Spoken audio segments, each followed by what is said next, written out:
Remise de nouveaux vecteurs aériens à l'armée de l'air. Des mains du président de la transition, elle reçoit des avions de chasse de type Albatros, des fabrications russes et des drones de type TB2 de marque turque.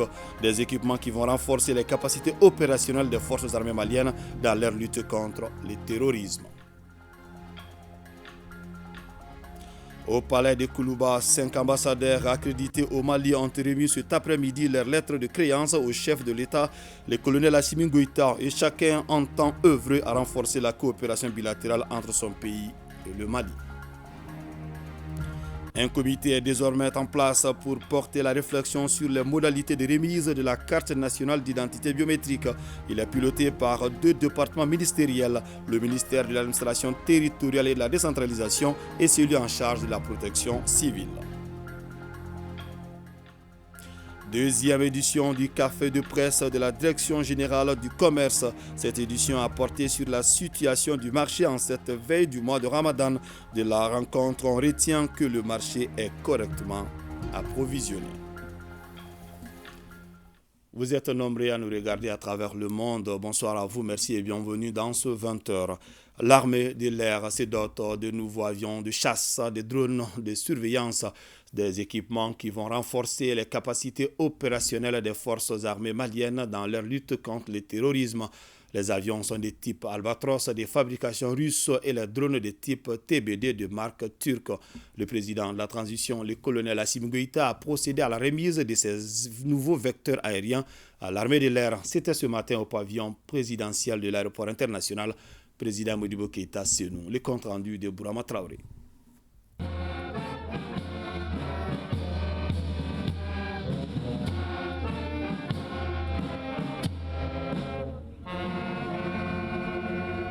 Quand une cause est juste, il n'y a pas de raison qu'on y renonce. De nouveaux avions de chasse et des drones de surveillance pour l'armée de l'air. Un énième geste du chef suprême des armées pour un seul objectif, avoir raison des forces du mal.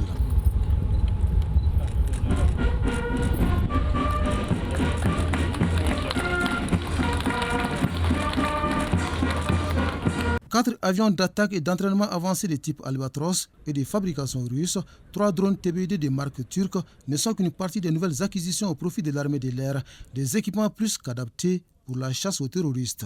Ces appareils hautement polyvalents augmentent significativement nos capacités d'observation, de reconnaissance, de renseignement, de surveillance, ainsi que notre force de frappe par tout temps et en tout lieu. J'en viens donc naturellement au deuxième facteur de notre efficacité face aux terroristes, qui est la capacité de frappe et d'intervention rapide. Domaine dans lequel les TB2 représentent une parfaite combinaison tout en un, capable simultanément de collecter le renseignement, mais aussi d'intervenir pour détruire toute cible détectée, identifiée et validée par le commandement interarmé. Ces nouveaux appareils ont déjà permis d'accélérer le renversement de la tendance. On peut donc dire que grâce à tout cela, la peur a changé de camp. Flashback. Le 19 janvier 2023, le président de la transition a remis presque les mêmes types d'équipements aux forces armées maliennes. Et note qu'il répète volontiers ce 16 mars 2023, soit moins de 3 mois après, une constance dans la quête de sécurité devenue une priorité absolue. Dans cette quête de sécurité, vous avez choisi la voie du courage pour l'efficacité et le résultat au détriment de la facilité d'une transition molle et sans saveur. Malgré votre ouverture et votre goût pour le dialogue et la concertation, vous n'avez jamais voulu vous laisser enfermer dans un carcan politique stérile. Privilégiant toujours l'option pragmatique pour sortir notre pays de cette parenthèse dramatique. C'est ainsi que pour briser une dépendance sécuritaire créée et entretenue de longue date par des partenaires dont les agendas inavoués sont désormais connus de tous, vous avez impulsé une diversification de nos partenaires, ouvrant notre coopération à tous ceux qui valorisent la loyauté, la sincérité, l'efficacité dans les relations entre les peuples dans un esprit gagnant-gagnant. sans conteste. Les nouvelles acquisitions renforcent la nouvelle posture offensive des forces armées maliennes dans la lutte contre les groupes terroristes. Déjà, ces avions russes et drones turcs ont fait leur preuve sur les chartes des opérations selon les bénéficiaires qui en sont très heureux. Les aviateurs sont particulièrement heureux et fiers de recevoir ces outils modernes. Et ils savent les exploiter sans complexe. Nous restons toutefois lucides et nous nous rappelons à chaque instant que leur emploi doit se faire dans le seul intérêt des opérations militaires élaborées pour sécuriser nos populations et sécuriser leurs biens. Les règles d'engagement et les protocoles d'utilisation sont suffisamment stricts pour éviter tout amalgame et toute confusion entre combattants et non-combattants pour la meilleure protection des populations civiles. Aucune action létale de ces aéronefs ne saurait être dirigée contre nos populations.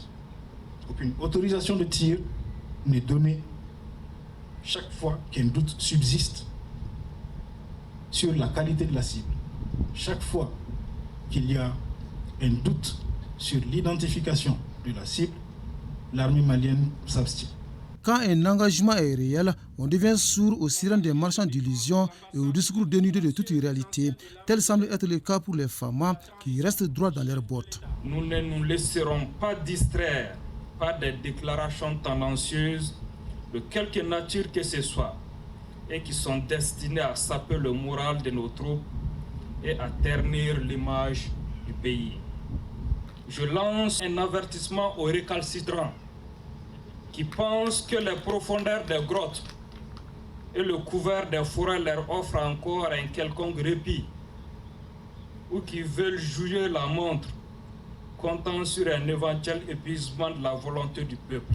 Vos actions de harcèlement et vos attaques lâches contre les populations civiles ne font que confirmer votre perte de vitesse. Soyez sûrs de ne jamais retrouver le repos, du moins jusqu'à ce que nos bombes et nos troupes d'assaut vous traquent et vous envoient vers le repos éternel. Le repos éternel pour ceux qui resteront campés sur leur position, car pour les forces armées maliennes, la paix et la stabilité du Mali n'ont pas de prix.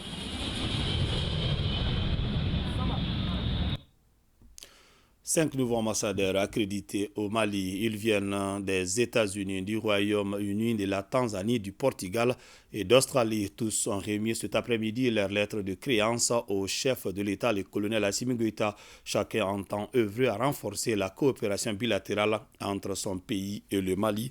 Et nous y reviendrons dans un instant.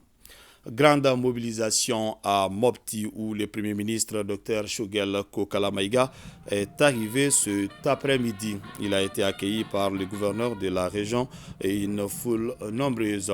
Le chef du gouvernement a rendu visite au chef de village de Mopti et au grand imam de la ville avant de procéder à l'inauguration du centre culturel Sori Bamba, rénové à coût de 100 millions de francs CFA par le conseil régional de Mopti sur financement de l'ANICT.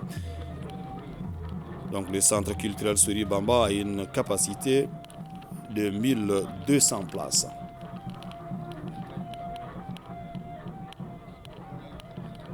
Arrivée du chef du gouvernement Dr Choguel Kokala Maïga à Mopti, et c'était cet après-midi.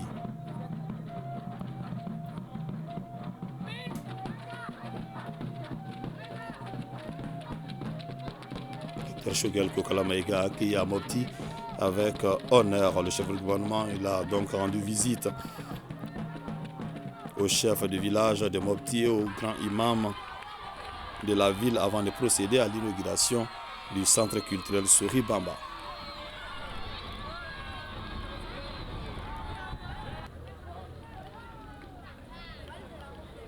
Dr Choguel Kokala Maïga, chef du gouvernement, à son arrivée cet après-midi dans l'avenue malienne à Mopti.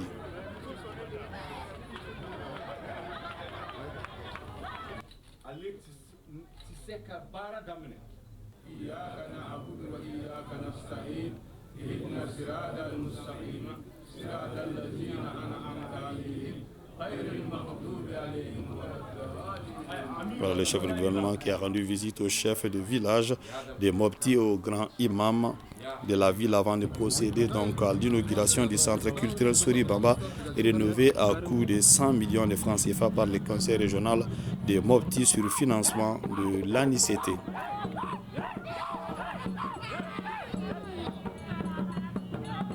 C'était à Mopti cet après-midi. Un comité est désormais en place pour porter la réflexion sur les modalités de remise de la carte nationale d'identité biométrique. Il est piloté par 2 départements ministériels. Je vous le disais au début de ce journal, le ministère de l'administration territoriale et de la décentralisation est celui en charge de la protection civile. Le travail de ce comité est une suite logique de l'opération de mise à jour des cartes NINA qui se poursuit à travers le pays. Nyanya Alou Traoré. Comment ça se passe ici? Camp 1, les locaux de la brigade de recherche Rive Gauche. Les maréchals de logis Fatoumata Diallo et Laganila Keita sont à l'œuvre. On est en train de faire la mise en jour. Depuis 7h30 du matin, elles tapent énergiquement sur leur petite tablette des données importantes de leurs interlocuteurs.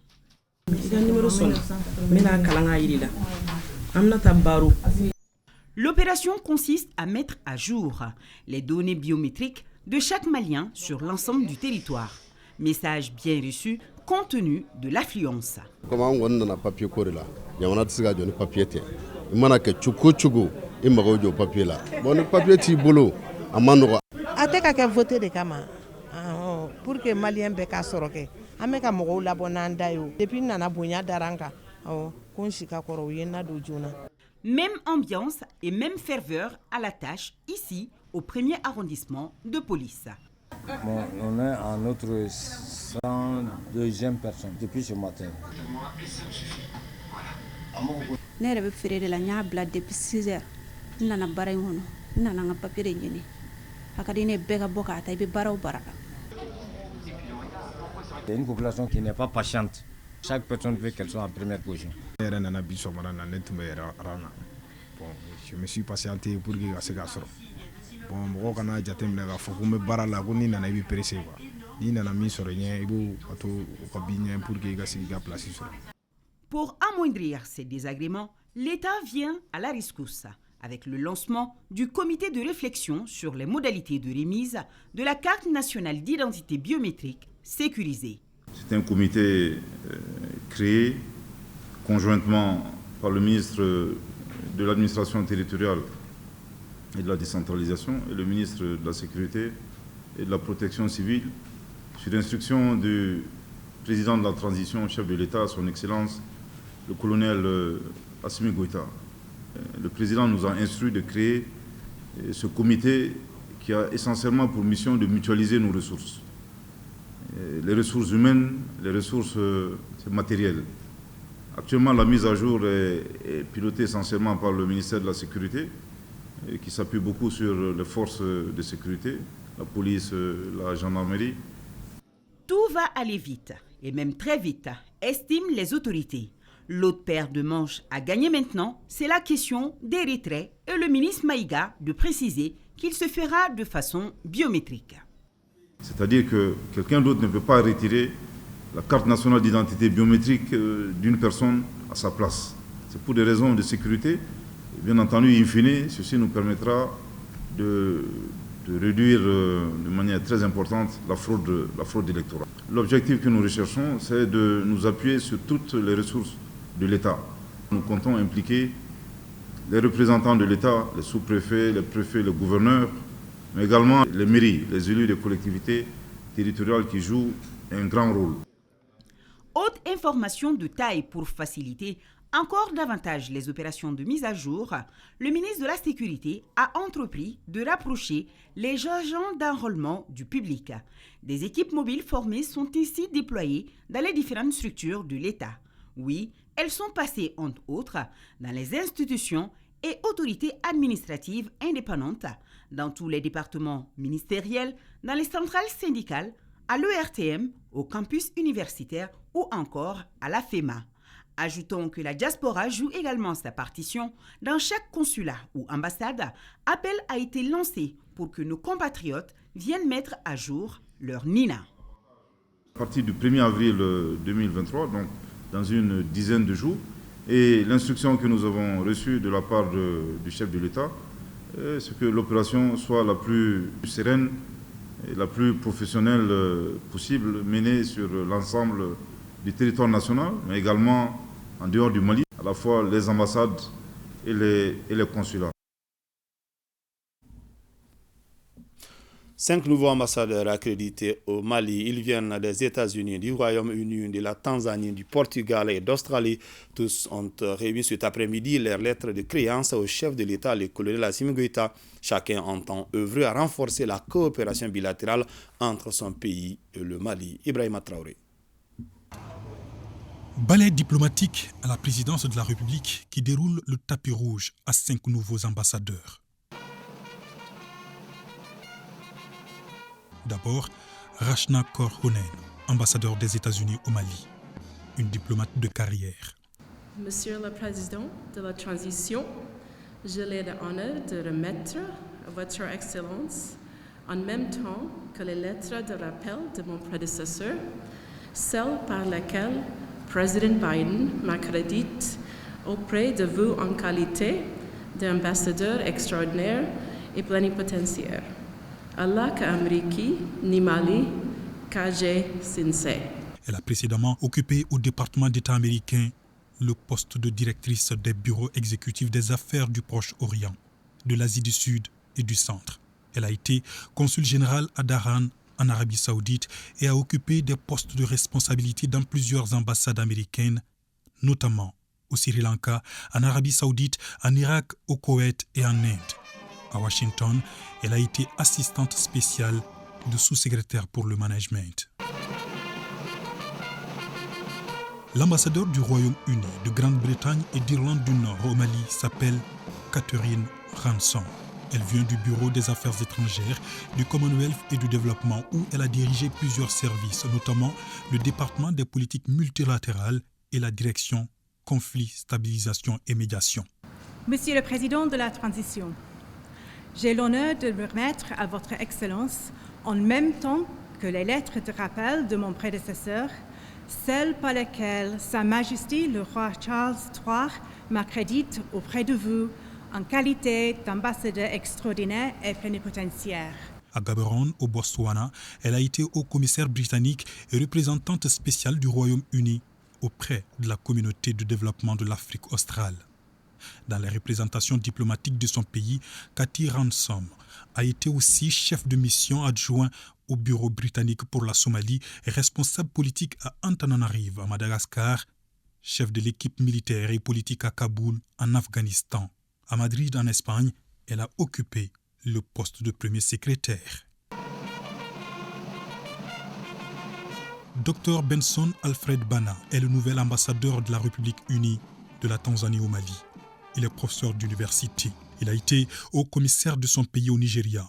En Tanzanie, il a présidé le stratégique conseil d'administration de l'Institut de gestion financière. Nommé académicien à l'université de Dar es Salaam, il y a occupé plusieurs postes. Chef du département de sciences politiques et d'administration publique, administrateur et président de services juridiques. Dr Bana a été aussi consultant expert pour des organismes internationaux comme la Banque mondiale, la SADC, l'EAC, Communauté de l'Afrique de l'Est. Il est auteur d'une 60aine de publications, notamment dans le domaine de la réforme du secteur public en Tanzanie. Le nouvel ambassadeur du Portugal au Mali s'appelle Luís de Albuquerque Veloso. C'est un avocat avec une riche carrière diplomatique. Il était jusque-là ambassadeur de son pays à Alger. Dans les missions diplomatiques, il a été chargé d'affaires à l'ambassade près le Saint-Siège et l'Ordre de Malte à Rome. Consul général à Caracas, substitut du chef de mission à Budapest ou encore premier secrétaire à la représentation permanente auprès de l'UNESCO à Paris. Ce détenteur d'une maîtrise en droit a rejoint le ministère portugais des Affaires étrangères en 1990 en qualité de troisième secrétaire d'ambassade.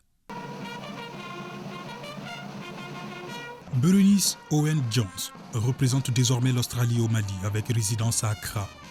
Titulaire d'une licence en économie et d'un diplôme du droit international, elle a été ambassadeur d'Australie au Maroc. Dans son pays, elle a été directrice de l'Académie diplomatique. Elle a aussi dirigé la direction de la sécurité diplomatique. Autre poste occupé, toujours aux affaires étrangères, elle fut directrice adjointe, section Taïwan, puis section politique des États-Unis. Elle fut aussi première secrétaire à l'ambassade d'Australie à Paris. Tous ces diplomates, désormais accrédités au Mali, partagent la même mission, celle de renforcer la coopération entre leurs pays respectifs et le Mali. Et le président de la transition, en souhaitant la bienvenue à chacun d'eux, leur a transmis ses félicitations ainsi que ses chaleureuses salutations à tous ses homologues. Et avec moi en direct dans ce studio, Ibrahima Traoré. Bonsoir Ibrahima. Bonsoir Fousseini. Avec vous, un communiqué du parquet de la Cour suprême. Mesdames, Messieurs, bonsoir. Le procureur général de la Cour suprême du Mali communique à l'endroit de l'opinion publique nationale et de l'opinion publique internationale comme ci-après. 1. Depuis quelque temps, des personnes magistrats de leur état respectif en mal d'inspiration, conformes aux bonnes mœurs, ont choisi d'intervenir par voie de presse pour porter de graves accusations à l'endroit des magistrats en charge de la gestion de dossiers d'instruction pendant devant la Cour suprême. C'est ainsi que l'on a pu entendre des expressions aussi graves que malheureuses, telles que tragédie judiciaire, assassinat de personnes faisant naguère l'objet d'inculpations, poursuite pénale sur la base d'infractions imaginaires, etc. Le procureur général de la Cour suprême optant de rester dans une posture légaliste, mettant de tels comportements sur le compte de la provocation, de la prise de la pire espèce par ailleurs, procédant d'une grave violation du devoir de réserve en particulier, ainsi que des dispositions d'ordre disciplinaire en général incombant aux magistrats, estime que cette regrettable situation, loin de rester dans l'impunité, est de nature à donner lieu aux poursuites légales qu'il mérite, aux soins des autorités compétentes en la matière, ce dans le strict respect des textes portant statut de la magistrature ainsi que portant code de déontologie des magistrats. 2. Les mandats d'arrêt internationaux lancés contre les personnes ci-après dénommées M. Moustapha Ben Barka, Boubou Sissé, Kéman Hubert Koulibaly, Mamadou Igor Diarra, Babali Ba, Sidi Mohamed Kanyassi, Amadou Kouma, Nouhoum Kouma, Soumaïla Djabi et Mamadou Lamine Diakité attendent toujours de recevoir exécution de la part des destinataires des différents pays où les dites personnes sont susceptibles de résider ou de se rendre. 3. Les ordonnances de mise en liberté sous caution rendues en faveur des inculpés que sont Mme Boiré Fili Sissoko d'une part, M. Mahamadou Kamara d'autre part, reçoivent le traitement différencié respectif comme ci-après indiqué. Mme Boiré Fili Sissoko reste dans la position de détenue provisoire pour n'avoir pas à ce jour encore acquitté la caution de 500 millions de francs CFA à laquelle est subordonnée sa mise en liberté. M. Mahamadou Kamara, quant à lui, bénéficie de la mise en liberté pour avoir acquitté l'intégralité des 500 millions de francs CFA en termes de sûreté constitués sur chacun des 10 titres fonciers entre les mains de M. le directeur national des cadastres. Il reste entendu que l'information judiciaire ouverte contre les personnes ci-dessus dénommées suit son cours dans le strict respect des principes directeurs du procès pénal, notamment ceux de la présomption d'innocence ainsi que du respect des droits de la défense. Le procureur général de la Cour suprême reste à la disposition de l'opinion publique nationale et de l'opinion publique internationale pour communiquer autant que faire se peut sur tout sujet se rapportant aux affaires judiciaires dont il a la charge, en partage dans toute la mesure où son intervention ne porte atteinte en quoi que ce soit, ni au respect du secret professionnel, ni à celui du devoir de réserve dont l'observance n'est autre que la stricte conformité aux règles de bons usages de l'exercice de la haute mission qui lui est confiée. Le procureur général de la Cour suprême du Mali sait pouvoir compter sur l'esprit d'ouverture ainsi que sur la bonne compréhension de tous. Fait à Bamako le 16 mars 2023, signé le procureur général de la Cour suprême du Mali, Fousseini Tounkara. Merci beaucoup, Ibrahim Traoré. Fin de l'atelier national d'appropriation des réformes innovantes des droits de l'homme et de lutte contre la corruption et la cybercriminalité. Cette rencontre a permis d'élaborer une feuille de route d'opérationnalisation pour chaque structure issue des réformes. Les participants ont formulé des recommandations qui permettront à ces structures nouvellement créées de mieux répondre aux préoccupations des autorités de la transition. Mamadou Fani. La corruption et la cybercriminalité constituent de nos jours un obstacle au développement économique et limitent l'accès de la population aux services sociaux de base. Face à ces phénomènes qui a pris une proportion inquiétante, les autorités de la transition ont pris des initiatives dont l'adoption d'un cadre juridique à la création de structures dédiées à la prévention, à la lutte contre la corruption. D'où cet atelier national organisé par le département de la justice. La criminalité d'affaires progresse à un rythme exponentiel.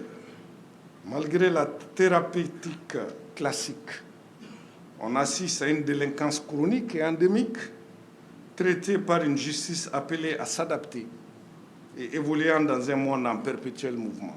Les méthodes classiques qui, pour la plupart, se basaient sur des investigations basées sur l'auteur de l'infraction, ont montré leurs limites. La spécialisation est une réponse à l'adaptation des structures judiciaires aux nouvelles formes de criminalité. Cet atelier de 3 jours va permettre aux experts de la justice d'échanger sur l'opérationnalisation du pôle national économique et financier, de l'agence de recouvrement et de gestion des avoirs saisis ou confisqués, de l'opérationnalisation de la direction nationale des droits de l'homme et du pôle national de lutte contre la cybercriminalité. La lutte contre la corruption et la délinquance économique et financière et la lutte contre la cybercriminalité sont au centre des actions du gouvernement dans le domaine de la gouvernance et de la gestion des affaires publiques, conformément aux orientations éclairées du président de la transition, chef de l'État, son Excellence le colonel Assimi Goïta. Je voudrais inviter chaque participante et chaque participant à partager son expérience et son expertise afin de recenser les meilleures idées possibles permettant d'atteindre les objectifs de cet atelier, notamment l'élaboration d'une feuille de route pour chaque nouvelle structure. Le présent atelier regroupe les premiers présidents, les procureurs généraux, les présidents des chambres d'accusation, les procureurs des pôles économiques et financiers. Prennent part également à cette rencontre les présidents et procureurs des tribunaux de grande instance, les officiers judiciaires, les experts nationaux et la société civile. Pas de risque de pénurie de denrées de première nécessité pendant le mois de Ramadan qui s'annonce. Le marché est correctement approvisionné. L'information a été donnée au cours de la 2e édition du café de presse de la Direction générale du commerce, de la consommation et de la concurrence tenu ce matin au patronat sous la présidence du ministre de l'Industrie et du Commerce, Yaya Konaté. Un ramadan qui suscite quelques inquiétudes, normales dans un contexte de flambée des prix au niveau mondial. Sensible à la perte de pouvoir d'achat des populations, le gouvernement du Mali, à travers la Direction générale du commerce, de la consommation et de la concurrence, tient à rassurer les populations en organisant cette 2e édition du café de presse de la DGCC. Et la bonne nouvelle en la matière, c'est l'état des stocks de denrées de première nécessité jugé plus que correct. D'ailleurs, cette année, le gouvernement n'a pas eu besoin d'avoir recours aux mesures habituelles d'exonération pour cela. L'état d'approvisionnement pour la plupart des denrées alimentaires est satisfaisant. Il y a du riz, il y a du sucre. On s'inquiétait un peu par rapport à l'huile, mais ces dernières semaines, au regard des flux d'importation de ce produit, nous pouvons dire que les quantités disponibles couvrent largement les besoins du pays. Quant à la question des prix, des mesures sont déjà prises pour les stabiliser pendant et même après le mois de Ramadan. Parmi elles, le renforcement du contrôle des prix plafonds fixés de commun accord pour certains produits de grande consommation. Nous avons renforcé notre dispositif de surveillance du marché. Et Pour vous apprendre, nos équipes de brigade, tous les jours, des équipes sont déployées sur le terrain. Et la semaine prochaine, nous allons rencontrer les acteurs du commerce, les sensibiliser par rapport à des velléités de surenchère sur le marché. Parlant des denrées non concernées par ces mesures, à la Direction générale du commerce, de la consommation et de la concurrence, l'on voudrait bien compter sur les pouvoirs de régulation des marchés abondamment approvisionnés tout en veillant à limiter les dérives. Vous aurez remarqué qu'il y a 2 semaines, nous avons mené une enquête sectorielle pour aller identifier les acteurs qui commercialisent ces produits et comment les marchés sont approvisionnés, notamment ces produits. C'est des produits saisonniers. Heureusement, pour l'oignon par exemple, le ramadan a coïncidé avec vraiment la campagne de production. Et pour la plupart de ces produits, nous sommes vraiment à la période de production. Il n'y aura pas de problème ce mois-ci. Il n'y a pas de disposition particulière parce que voilà, la commercialisation, elle est libre.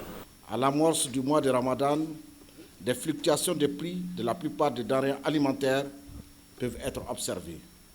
Cette situation liée à un changement des habitudes de consommation alimentaire est tout à fait normale en période de ruée des consommateurs sur des produits peu consommés en dehors du mois de Ramadan, tels que le gingembre, le bissap, citron, etc. Ces fluctuations de prix n'ont pas d'effets négatifs. Elles permettent aussi d'assurer un revenu aux femmes évoluant dans l'informel et cela participe à la lutte aussi contre la pauvreté. Ce deuxième café de presse de la DGCC a été l'occasion pour la structure d'échanger avec les journalistes sur ses missions, sur les procédures et l'organisation de l'activité commerciale au Mali, ainsi que les mécanismes gouvernementaux de maîtrise des prix et d'incitation à l'approvisionnement correct du pays, sans oublier l'organisation du circuit de distribution. Cela dans le but de permettre à la presse de relayer la bonne information auprès du public malien. Le ministre de la Solidarité, de l'Action humanitaire, de la Réconciliation nationale, du genre et de la famille du Burkina Faso a reçu en audience à New York le ministre de la Promotion de la Femme, de l'Enfant et de la Famille, Wadidje Founé Koulibaly. L'entrevue a porté sur les actions entreprises par le Mali et le Burkina Faso dans le domaine de la lutte contre les violences basées sur les genres. Au cours de l'audience, Nandi Somé Diallo a exprimé sa joie de voir le processus de transition au Mali se dérouler dans de bonnes conditions, avant de souhaiter la réussite des actions entreprises par notre pays dans le cadre de la lutte contre les violences basées sur le genre. En prélude à la commémoration du décès de l'ex-leader estudiantin Abdul Karim Kamara Di Cabral, l'AMSUNEM a organisé ce matin une conférence de débat sur le thème « Problématique de la refondation du système éducatif pour une transition réussie ». Il s'agit pour l'amicale de contribuer au processus de refondation de notre système éducatif. Nohom Sissoko. Il y a de cela 43 ans que disparaissait l'ancien leader estudiantin Abdul Karim Kamara Di Cabral, l'AMSUNEM, amicale des militants et sympathisants de l'Union nationale des élèves et étudiants du Mali, fidèle à ses engagements pour une école compétitive, a tenu la conférence inaugurale de ses activités de commémoration 2023 de la mort de Cabral sur le thème « Problématique de la refondation du système éducatif pour une transition réussie ». Notre combat, c'est avoir une école apaisée et performante. Alors, l'école apaisée et performante, pourquoi les remous? Pourquoi les différentes grèves? Pourquoi les grèves illimitées? Pourquoi à l'AM ça ne va pas? Dieu merci, ça commence à aller. Parce que nous avons fourni des efforts énormes avec ces jeunes-là qui, Dieu merci, nous écoutent. De façon globale, le pays traverse des situations extrêmement dures. Quelle est notre contribution? Selon le conférencier, le système éducatif malien a servi de champ d'expérimentation à de nombreuses méthodes pédagogiques ces dernières décennies qui du reste ont montré leurs limites. Il propose une éducation adaptée à nos réalités, répondant aux exigences du moment. Il se réfère au président Modibo Keïta, qui a fait la réforme de 1962, qui fut considérée comme l'une des meilleures réformes du monde et qui a permis, en un laps de temps, de produire l'effet d'un enseignement de masse et de qualité avec excellence. Et donc, la réforme qui a été faite en 1962 peut revenir aujourd'hui aussi comme une refondation de l'État malien dans le cadre du système éducatif. Il suffit seulement de l'adapter à nos réalités. 2 livres sur l'INEM publiés par 2 anciens militants ont été présentés au public. L'AMS INEM a décerné des attestations à certaines personnalités en guise de reconnaissance. Le conseiller spécial du Premier ministre a tenu une rencontre avec le M5 RFP de Bougouni. Les échanges ont porté sur la vie de la nation, les prochaines élections, à commencer par le référendum. Au retour, les militants et sympathisants ont donné l'assurance à Souleymane Koné qu'ils sont engagés à jamais à soutenir la transition. Jafar Aïdra. Cette rencontre se situe dans la visite que le M5 RFP rend à sa base pour 2 choses. La première, c'est pour saluer et remercier tous ceux qui ont prié pendant tout ce temps pour la paix et surtout le rétablissement du Premier ministre, Choguel Kokala Maïga. Ajouter à cela nos hommages et nos salutations au président de la transition, Assimi Goïta, pour sa loyauté et son intégrité par rapport au maintien du Premier ministre pour entamer et continuer les changements voulus par le peuple malien lors des assises nationales de la refondation. Ensuite, nous avons informé les populations sur les enjeux aujourd'hui de la nouvelle constitution qui est en élaboration, les appeler à être attentifs à tout appel pour le référendum à venir. Voilà, à l'instant, Souleymane Koné, conseiller spécial du Premier ministre, il était au micro de Jafar Aïdra. La Madère vient d'initier un atelier de formation et de partage d'expérience des agents d'exploitation des centres hybrides financés par la Banque mondiale. Cette session de formation concerne 120 participants. La formation théorique qui a débuté ici à Bamako a été suivie d'une formation pratique à Touba-Koura dans la région de Koulikoro. Aliou Abdoulaye Touré. Un agent bien formé est une performance assurée. Le projet Système hybride d'électrification rurale financé par la Banque mondiale a réalisé 45 centres hybrides solaires dans 47 localités du Mali. Pour la pérennisation de ces infrastructures électriques, il a été jugé nécessaire de renforcer les capacités de maîtrise des exploitants, notamment les techniciens et ingénieurs d'exploitation. Dans notre plan de développement de l'électrification rurale, nous comptons électrifier 18 000 localités.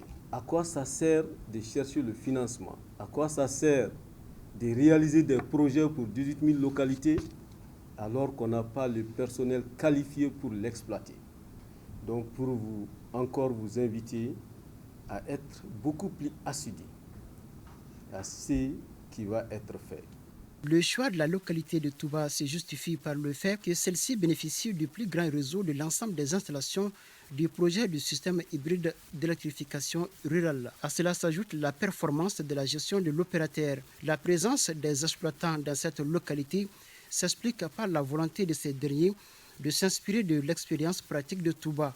La Madère, après avoir investi beaucoup d'argent pour la réalisation de ces centrales, la Madère juge nécessaire que les exploitants aient des niveaux très élevés pour pouvoir bien exploiter ces équipements.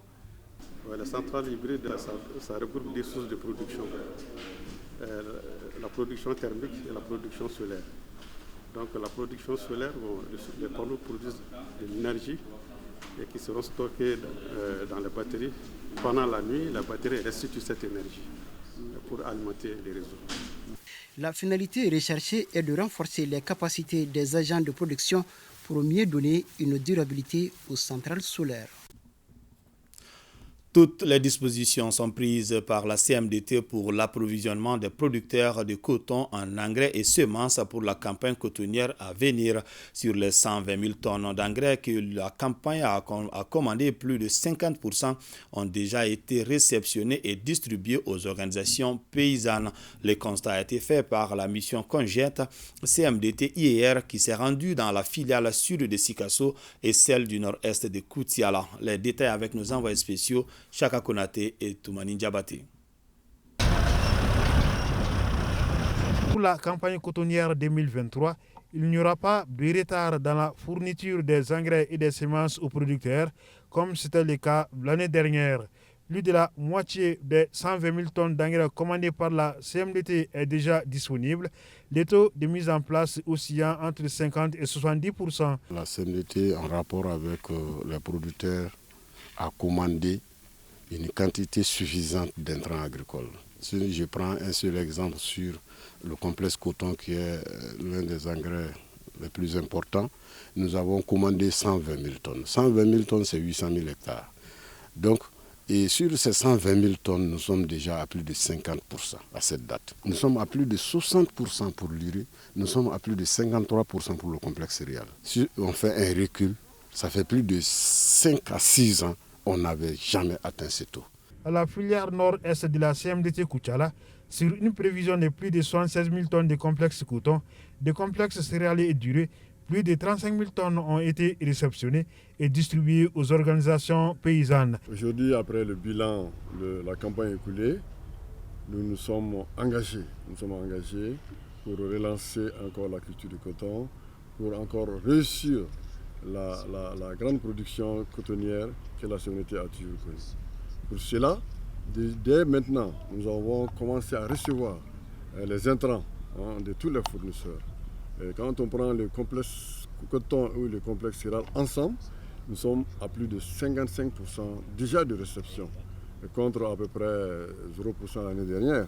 Ça veut dire qu'il y a un engagement, il y a vraiment des disponibilités pour les engrais. Pour l'urée, nous sommes à plus de 70% de réception, ce qui rassure les producteurs et ce qui nous rassure aussi pour une très bonne campagne cotonnière l'année prochaine.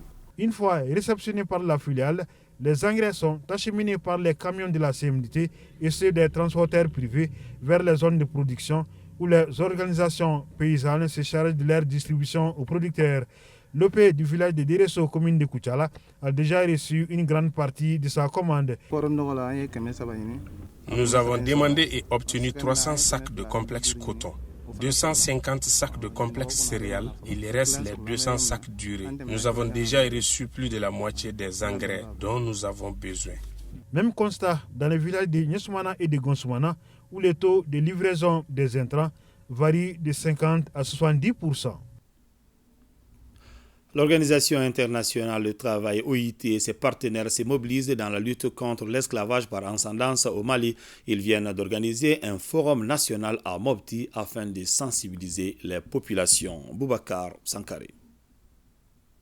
Ce forum national de lutte contre l'esclavage au Mali réunit les agences du système des Nations Unies, les organisations nationales et internationales humanitaires de développement, les organisations de la société civile, les autorités coutumières et religieuses et les communicateurs traditionnels. Il est organisé dans le cadre de la mise en œuvre du projet de lutte contre l'esclavage et la discrimination fondée sur l'esclavage au Mali.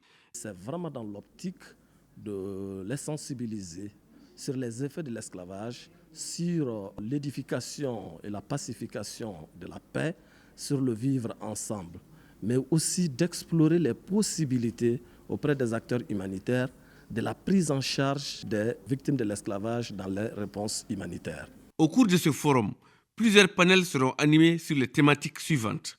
Il s'agit du rôle et responsabilité des légitimités coutumières et religieuses des organisations de la société civile dans la lutte contre l'esclavage par ascendance et de la problématique de la répression de l'esclavage au Mali. Quel mécanisme pour accélérer l'adoption de l'avant-projet de loi le criminalisant? Nous devons tous nous mobiliser avec pédagogie, mais aussi avec fermeté et rigueur pour lutter contre cette pratique. Au terme de ce forum, il est attendu de fortes recommandations pour contribuer à booster la recherche de solutions à la pratique de l'esclavage par ascendance au Mali.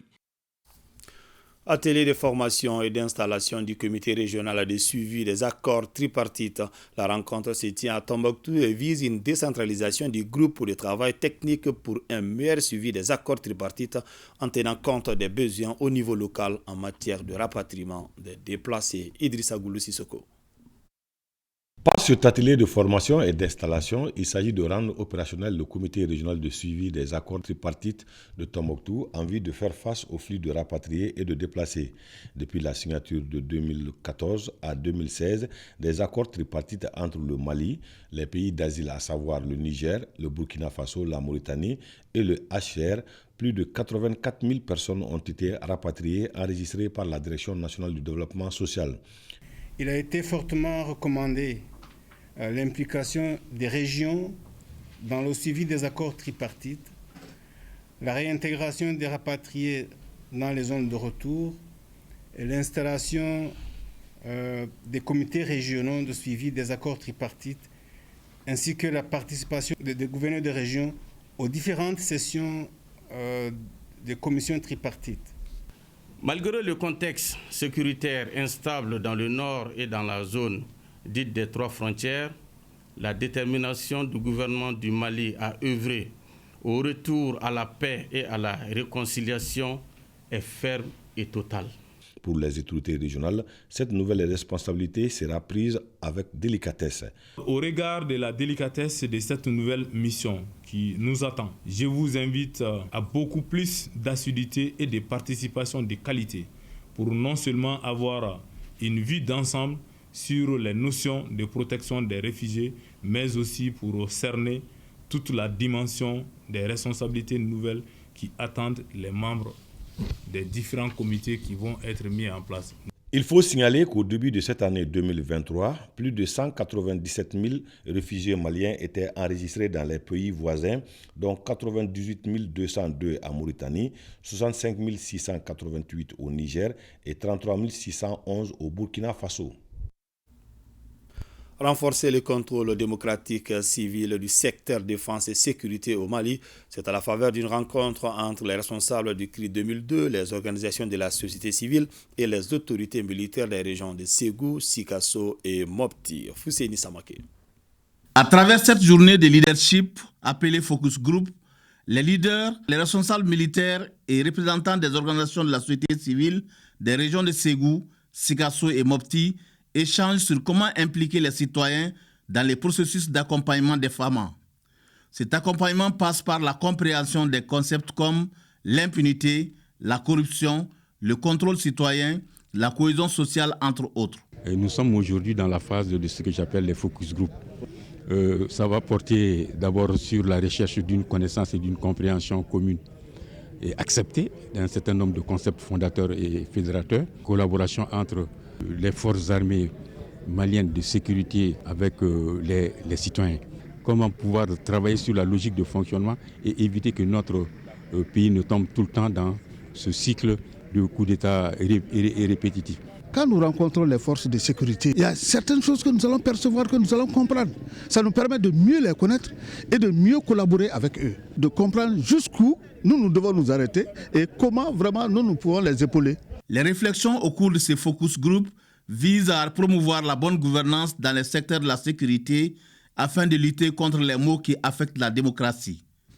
Le renforcement du contrôle démocratique civil du secteur défense et sécurité est nécessaire dans notre pays car il va contribuer à créer un nouveau contrat social de citoyenneté dont les piliers sont la confiance et la collaboration entre les acteurs sociaux et les forces de défense et de sécurité. Les recommandations de cette journée s'inscrivent dans le cadre d'une table ronde politique qui sera initiée par CRI 2002 et ses partenaires de la consolidation de la démocratie au Mali. L'association Benkadi vient d'initier la première édition de la foire Les femmes d'abord sur le thème autonomisation économique et financière de la femme, une édition qui se déroule du 12 au 19 mars au Badjalan 1, Aliou Abdoulaye Touré. Cette foire d'exposition qui ouvre ses portes au Badjalan 1 de Bamako a pour objectif de contribuer à l'autonomisation de la femme malienne. Elle vise à valoriser l'entrepreneuriat féminin, mais aussi le consommé local malien. L'association Benkadi et la coopérative Mukansi Moussou Kanye Kakasra, un groupement de femmes et jeunes filles intervenant en faveur de l'autonomisation des femmes et jeunes filles au Mali. organise la première édition de sa foire appelée les femmes d'abord, pour mobiliser et soutenir les femmes actives provenant de toutes les régions du Mali. La marraine de cette foire d'exposition a réitéré son soutien à cette initiative qui concourt davantage à l'autonomisation de la femme malienne. Les femmes sont encouragées. C'est une première édition. On fera en sorte que ça puisse continuer et que chaque année on puisse répéter ça dans d'autres communes. Quant au directeur national des petites et moyennes entreprises, il a souligné que son accompagnement ne fera pas défaut. Nous, en tant qu'État, nous ne pouvons qu'encourager une telle initiative. Parce que vous savez, la croissance d'un pays, elle est tributaire du développement des petites et moyennes entreprises, qui aussi est tributaire de l'entrepreneuriat.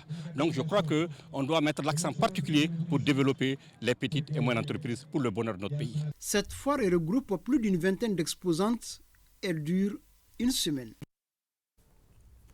Développer et diffuser l'agriculture agroécologique ainsi que des pratiques de conservation des eaux et des sols au Mali. C'est l'objectif du programme de promotion des systèmes de culture agroécologique et de protection des sols qui a été lancé la semaine dernière ici à Bamako. Financé par la KfW, la phase pilote concernera une trentaine de communes. Elle proposera aux communautés un paquet d'activités dans le cadre d'une démarche intégrée.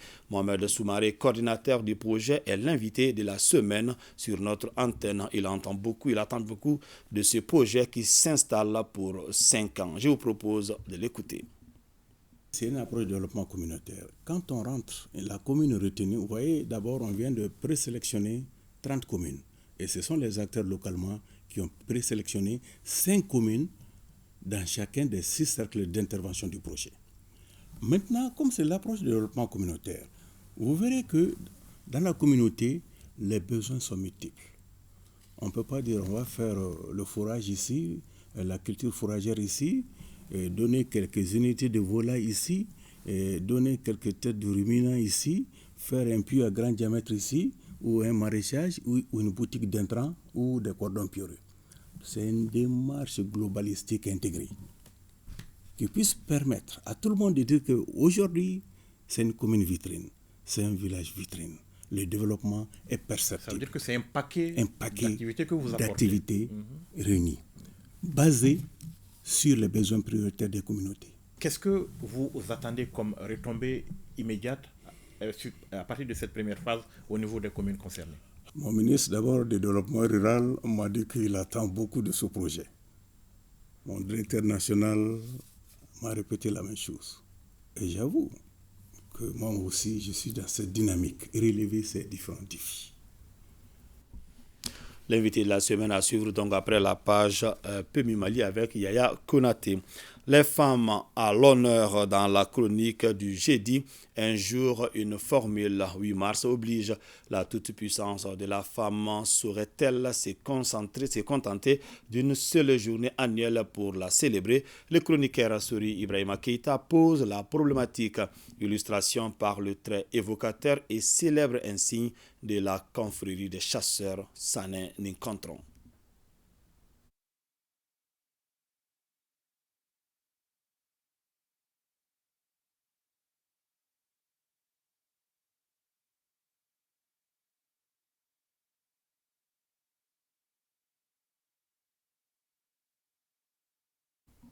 Voilà, des problèmes techniques par rapport à ce élément. L'ORTM en deuil, Abdoulaye Traoré, dit manager, animateur producteur à l'office depuis 2008, est décédé ce matin des suites d'une maladie de longue durée. La mort a eu raison de lui à la fleur de l'âge et ainsi l'un des acteurs de Maxi Vacances laisse un grand vide dans le cœur des stars qu'il a fait connaître. Clin d'œil sur le parcours de l'homme avec Tchemoko Konaté. Chers téléspectateurs, ainsi prend fin cet entretien. Question de société sur ORTMD, votre télévision de proximité. La nouvelle est tombée ce matin comme un coup de massue.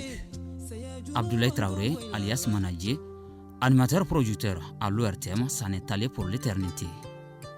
Il est décédé des suites d'une maladie de longue durée contre laquelle il s'est battu sans relâche jusqu'à ce jour fatal. Pour rappel, Manager a fait ses premiers pas à l'ORTM en 2008. C'est là, après avoir été auditeur, puis membre du club des amis de la chaîne 2. On peut retenir de lui un homme intègre, respectueux de son prochain. Manager était dévolu à la tâche avec une seule conviction, le travail bien fait. À titre d'exemple, il présentait avec passion des émissions comme Confidence, Les 13 couleurs, Onde de génie à la chaîne 2, Ambiance midi à la radio nationale, Maxi Vacances sur ORTM 1, 24 heures avec une star et Questions de société sur ORTM 2. Il aurait 38 ans au mois de juin prochain. Abdoulaye Traoré sera conduit à sa dernière demeure ce vendredi après la prière de 13 heures. Ses obsèques auront lieu chez son défunt père à Kalabankourou. Dors en paix, chers collègues.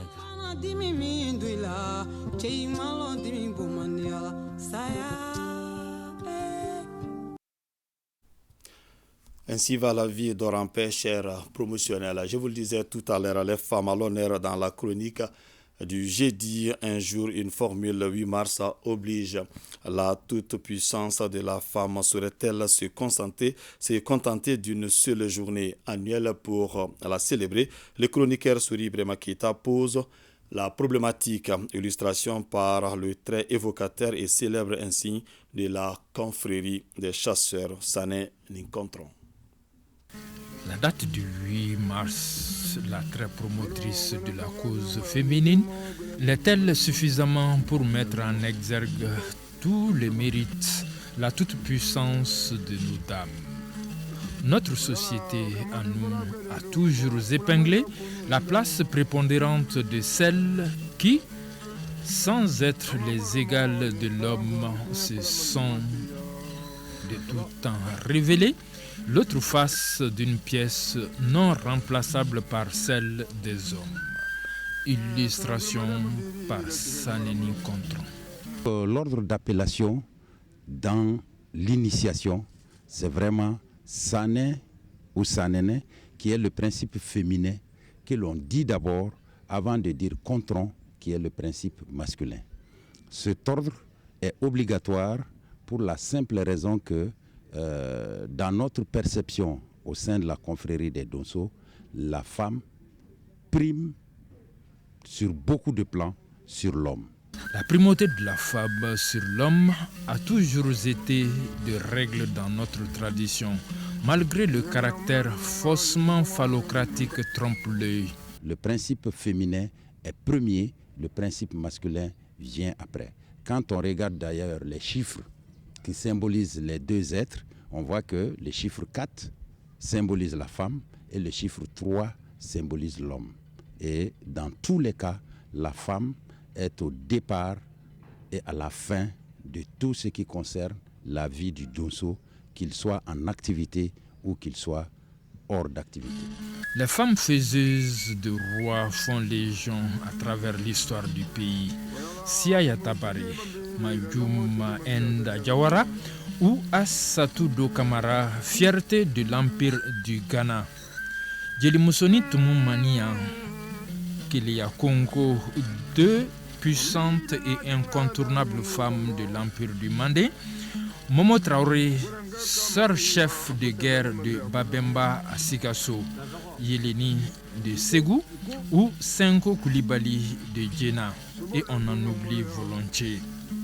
Nous sommes une société initialement matrilinéaire. Donc, tout allait du côté de la femme. Le patrilignage est apparu quand on est entré en contact avec d'autres civilisations, avec d'autres cultures, mais nous gardons toujours des survivances très fortes de ce matrilignage qui détermine beaucoup de choses dans notre société. Contrairement à l'idéologie véhiculée par les turféreurs de l'universalisme, les femmes, nos douces moitiés, sont plus que reines sous nos cieux. La célébration du 8 mars, une journée dédiée à la femme, pour nous, si je puis m'exprimer ainsi, bon, on l'a adopté, mais ce n'est pas profondément africain, ce n'est pas profondément malien. La vie tout court appartient à la junte féminines. Elles ignorent à peu près tout de notre tradition qui les met au devant de tout. Mais en voulant imiter les oies, le corbeau qui ne sait pas nager finit par se noyer dans le lac.